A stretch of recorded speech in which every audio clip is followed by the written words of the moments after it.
అమ్మ మీ పేరమ్మా? నా పేరు రమణ అండి. పసుపులేటి రమణ. ఇది ఎక్కడి రెండు నుంచమ్మా? మేము ఇండియా హైదరాబాద్ అండి, దిల్షునగర్ మాది. ఇక్కడ అమెరికాలో ఇక్కడ మా పాప అతను ఇక్కడ చూస్తున్నారు. ఎలా అనిపించింది? ఇది రెండోసారి అండి నేను చూడటం. చాలా చాలా అంటే చాలా హ్యాపీ. అసలు నాకు ఏరమల్లు అనే ఆయన ఉంటాడని తెలీదు. సినిమా రిలీజ్ అవుతున్న ముందు నేను యూట్యూబ్లో చూసి అసలు ఈయన ఎవరు ఏంటి అనేది చూశాను. సినిమా అయితే నాకు చాలా డిగ్నిఫైడ్గా సాఫ్ట్ చాలా ఇదిగా తీశారు.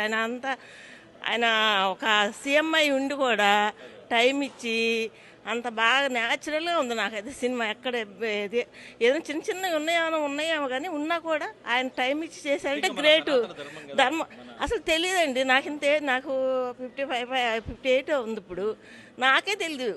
ఏదో వాళ్ళ గురించి తెలుసు కానీ ఇట్లా వీరమల్లని ఆయన కొన్నాడు, ఇట్లా చేశాడు, మన గురించి మన దేశం గురించి పోరాడాడు అనేది నిజంగానే తెలియదు. ఇప్పుడు ఈయన చూసిన అమ్మకి చాలా ఉన్నాయి. అయితే మనం తెలుసుకోవాలి. ఇలాంటి సినిమాలు ఇంకా వస్తే పిల్లలకి అసలు తెలియదు కదండి. ఈ జనరేషన్ వాళ్ళకి అసలు తెలియదు. ఈ జనరేషన్ వాళ్ళకి తెలియాలంటే ఇలాంటి సినిమాలు మనం మా అలాంటి పిల్లలు రావాలి. పిల్లల్ని కూడా తీసుకొచ్చి ఇది అని మన పెద్దవాళ్ళు చూపించాలి. చూపిస్తే